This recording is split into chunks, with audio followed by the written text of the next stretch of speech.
এবছর মতুয়াদের ধর্মীয় উৎসব ভারতের শ্রীরাম ঠাকুরনগরে এবং বাংলাদেশের শ্রীরাম ওরাকান্দিতে একযোগে উদযাপিত হবে আগামী 6 এপ্রিল রোজ শনিবার। এবার চলুন বাংলাদেশ ও ভারতে মধুকৃষ্ণ ত্রয়োদশী তিথি মহাবারণের স্নানের যোগ ও সময়কাল জেনে নেই।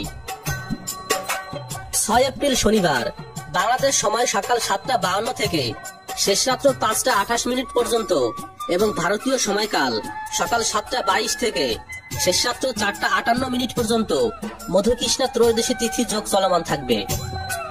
হরিচাঁদ ঠাকুর এই তিথির মধ্যে জন্মগ্রহণ করেছিলেন, এজন্য তিথির সবটুকু সময় জুড়ে পূর্ণ স্নান অনুষ্ঠিত হবে। তবে এবছর মধুকৃষ্ণ ত্রয়োদশী তিথির মধ্যে আরো 2টি বিশেষ যোগ রয়েছে, একটি অমৃত যোগ, অপরটি মহাবারণী যোগ। অমৃত যোগ শনিবার সকালে বাংলাদেশ সময় 10:05 থেকে দুপুর 1:23 পর্যন্ত এবং ভারতীয় সময় সকাল 9:35 থেকে দুপুর 12:53 পর্যন্ত।